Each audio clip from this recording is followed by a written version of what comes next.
What's up? Welcome to the Unstuck Podcast. I'm your host, Drew Koss, and you are in the right spot.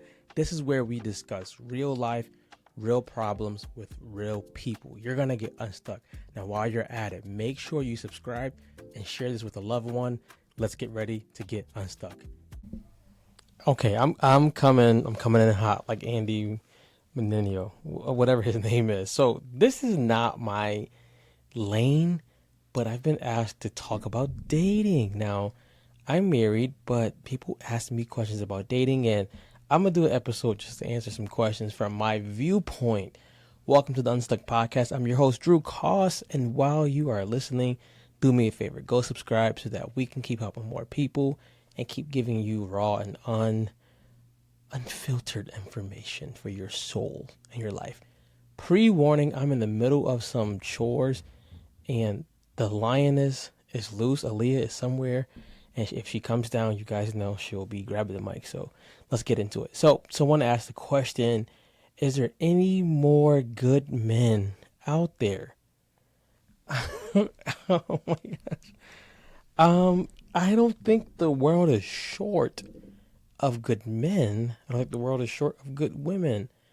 I think what we're seeing happen is people are not, I don't want to say just doing the work, but people are not spending enough time in the friendship phase, I think, of dating. I think nowadays, especially 2024, this is when I'm recording this, it's so easy to, I'm going to be raw on this one, so you guys just rock with me. It's so easy to get sex. It's so easy to just bypass what we used to consider meeting requirements back in the day. It's so easy to bypass that. I think one of the reasons why it's so easy is because, and I'm going to be raw, I'm going to be honest, you guys can at me later, is both men and women are seeking for attention so much that they'll let anything slide just to get attention. Both men and women are seeking to be validated so much nowadays that they'll do anything and they'll let anything slide. You almost cannot walk into a mall, a store, without either some woman half dressed or some man gawking at a woman. It's wild nowadays. Now, what do I mean by spending time in the friendship phase? For me, if I was to date again, I would say take a 6 months to a year to develop a friendship and see if you actually like this person apart from lust. See if you actually like this person apart from physical attraction. Because believe you me, if you get married, the person's body's gonna change, their face is gonna change. A lot of stuff is gonna change. That would be a deal breaker if you're only in it for the physical attributes, right? If you take time to build the friendship, find out what they like, find out what you like, find out what you like about them and you don't like about them, vice versa. Find out how they were raised. This will solve a lot of the trauma problem right there. Find out how their mother raised them. Find out if their dad raised them, if the dad was there or not, if the mother was there or not. I would even say go as far to find out who they haven't forgiven. Because forgiveness can be a big holdup in how someone actually progresses. But nowadays, you can date somebody and then you'll be married to them in 3 months nowadays. So I say take time in the friendship phase. And it doesn't mean you need to be Inspector Gadget and have a crazy checklist. But there are some big things that you do want to know about this person before you start being like, this my girlfriend, this my boyfriend. One of the requirements that me and my wife had was when we were friends for 2 months, hey, if we went further, do you want to be married in the future? If your answer is no, then we stay friends. If your answer is yes, what does marriage look like to you? Have you seen healthy relationships? Have you been in a marriage before? Have you forgiven the person? And vice versa. So my first thing would be like, stay friends. Be friends. And I'm not saying be friends and you need to have friends with benefits. Be just friends. Like, I don't need to talk to you every day, all day.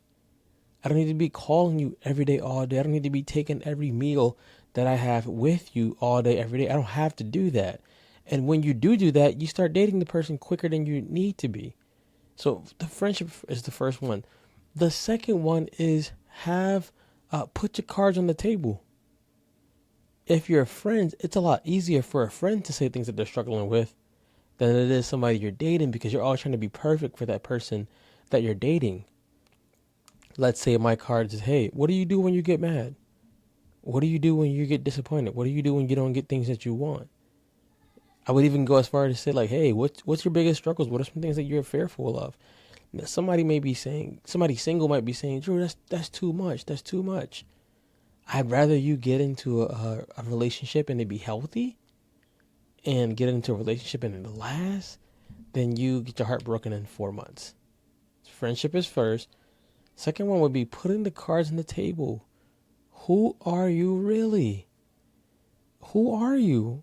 We all got skeletons in our closet, or we all got things that people, if everybody knew, they would be alarmed probably. But you have to figure out, do I want to deal with this amount of toxicity? Do I want to, or do I not?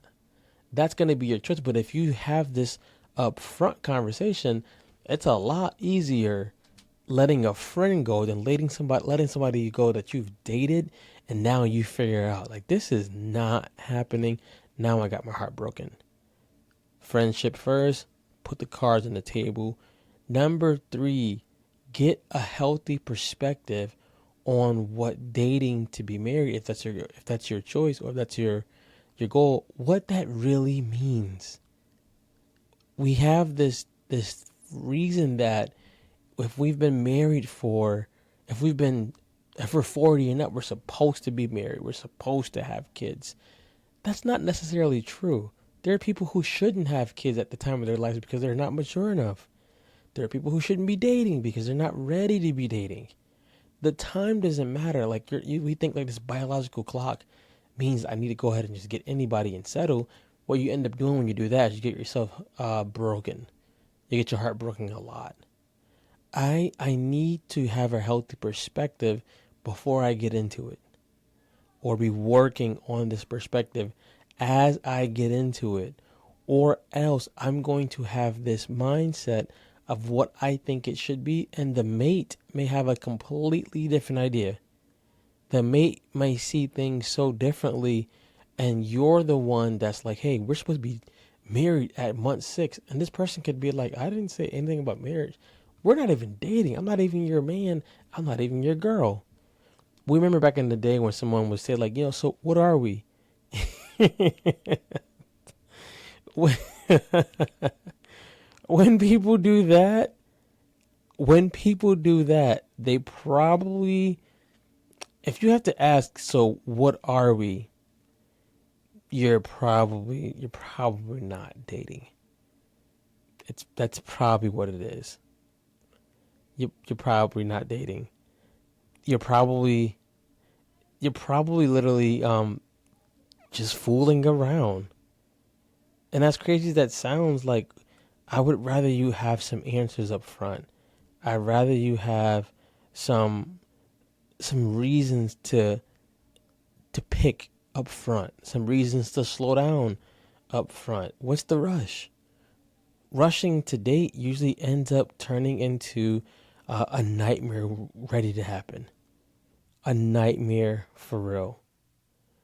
I want you guys, if you're going to go the dating route, or if you're getting back into it, just think, first, you want to put yourself first. You want to be able to understand that you don't need to be going around and yelling that, I'm worth the wait. I bring all this.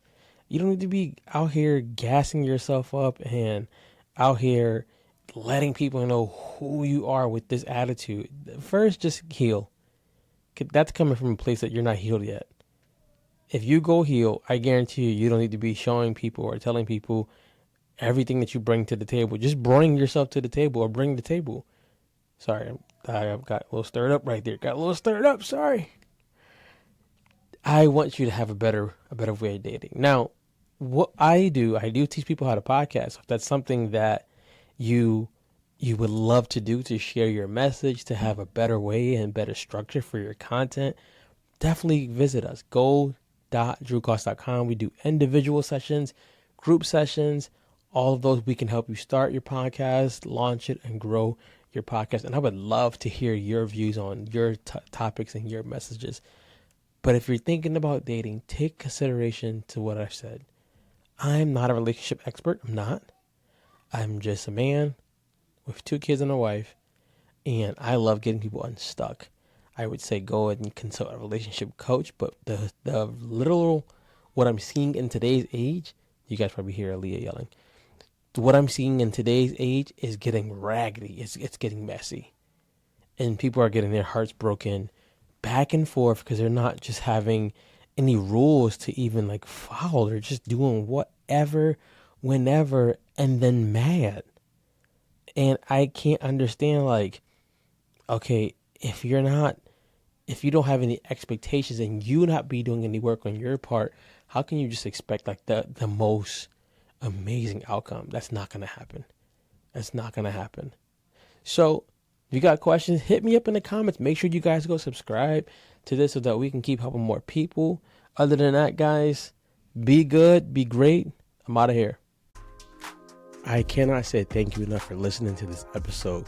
Do me a favor, subscribe and share it with a friend. Okay. Help us help more people as we share a message of getting unstuck with real life problems with real people solving them. Be great.